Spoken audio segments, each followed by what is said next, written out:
If you've ever apologized to a chair after bumping into it, this one's for you. Today, we're diving into the psychology of the ignored child. How silence in childhood trains your brain to become a people-pleasing mind reader with a PhD in disappearing. Don't worry, we're not staying sad. We're going tactical. 10 big ideas, fast cuts, sharp insights, plus quick, do-this-now moves so your growth isn't just motivational wallpaper. 1. Invisibility training, a survival skill in disguise. When your bids for attention get missed, look at me. Listen to this.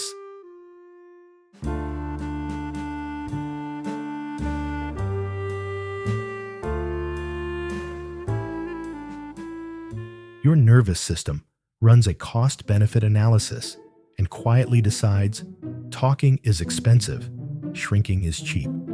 So you practice invisibility, not because you're shy, but because silence felt safer than being ignored again. That instinct follows you into meetings, dates, and group chats, where you speak in parentheses and celebrate wins with the volume on mute. The plot twist.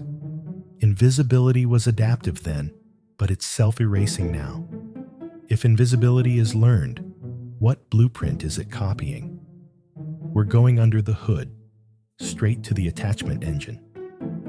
2. The attachment echo, your relationship operating system. Attachment isn't astrology for adults. It's your early life OS. Consistent responses from caregivers install the core belief, I matter and people show up. Inconsistent or absent responses install, love is a maybe. Don't get your hopes up. That echo shows up later when a text read, receipt has you negotiating with the universe. None of this means you're broken. It means your original software favored caution. The good news? Software updates exist, especially when experiences of being seen become routine, not rare. Speaking of updates, your brain's reward system got a memo too, and it wasn't pretty. 3. The dopamine desert, why joy feels risky. Every time a kid is noticed, it's a micro-celebration for the brain. I exist. It matters. Miss enough of those moments, and the brain stops pre-ordering excitement. That's why compliments feel suspicious, and success feels like an accident with good PR. Result? You underplay your talent to preempt disappointment. The fix isn't be confident. It's training your nervous system to tolerate tiny doses of celebration without flinching. 15 seconds per micro win. Inhale. Let it land. Repeat. But wait. If your own joy feels sketchy, why are you weirdly world-class at sensing everyone else? 4. Hyper-observer mode, gift with a cost. Ignored kids become emotional seismographs, reading micro-changes in voice, face, and vibe. That skill can make you a brilliant creator, leader, partner. But uncalibrated, it morphs into hypervigilance, scanning every room like TSA for feelings. You end up outsourcing self-worth to crowd control. Keep the gift, drop the guard. Try this. Check the room, then check your body. 2 questions only. Where am I tense? And what do I need right now? It's empathy with a seatbelt. And now, the classic side effect, renting love by over-delivering. 5. The people-pleasing paradox, belonging on layaway. People-pleasing looks generous. It's often strategic. You say yes to buy safety, overfunction to earn proximity, and translate no as a threat to the relationship lease. Short term, it works.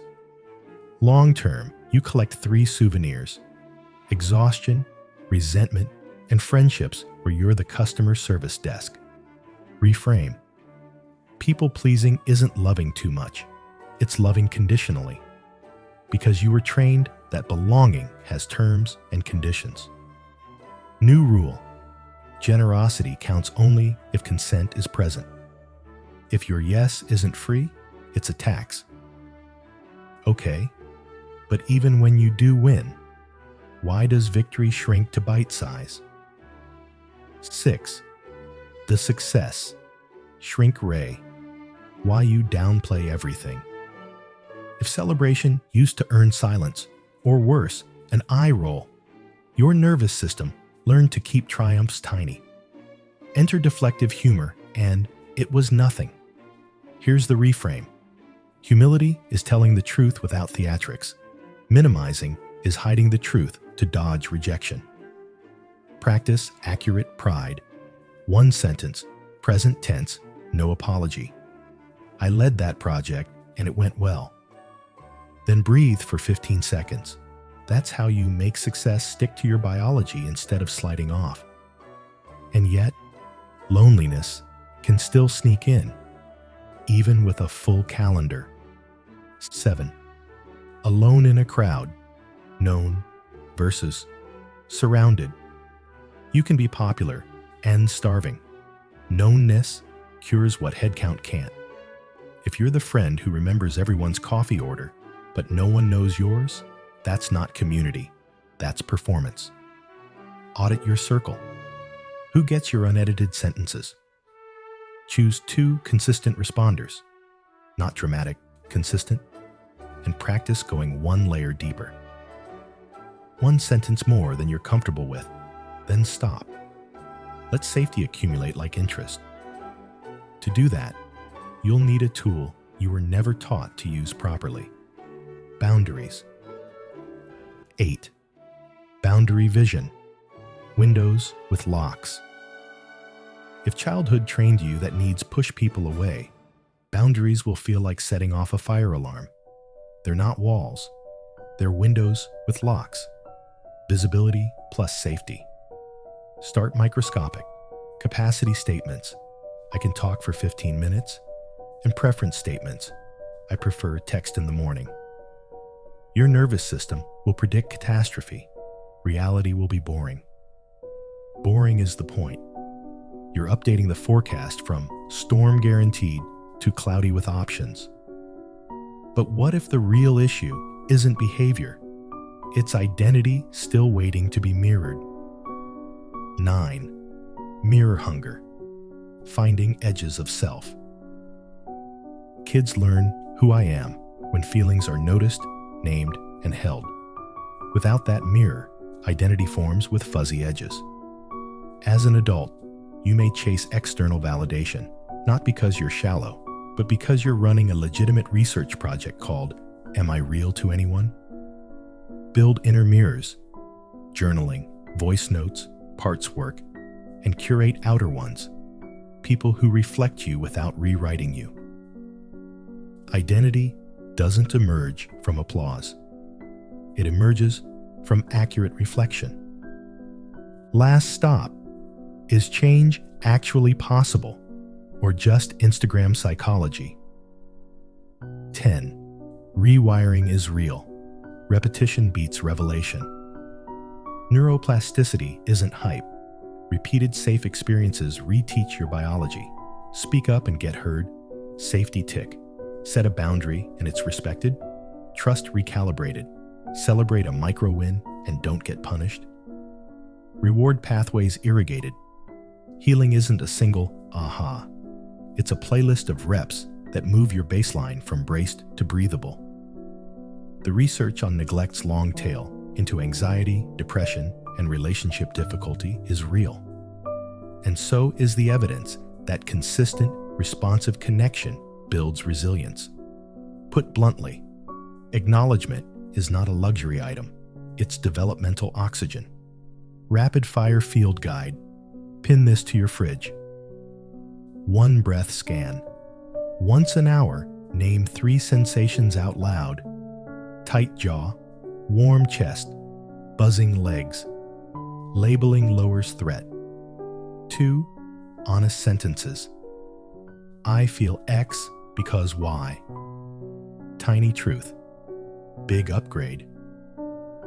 Boundary beta. I can do Tuesday or Thursday, not both. Watch the world fail to end Celebration? Reps. After any win, hold attention on it for 15 seconds. Train pride like a muscle. Mirror curation. 2 consistent responders. Ask for reflections like data, not verdicts. Philosophy corner. Because brains love metaphors. Nietzsche said we wear masks to survive. Healing is learning which ones can finally come off without losing the face underneath. Jung warned about living someone else's story. Individuation starts when your no serves your deeper yes. Bowlby showed why predictable care becomes internal trust. Your blueprint for love's possibility. When you didn't get enough of that, you didn't fail. Your map did. Now you redraw it with experiences, not just insights. Common myths.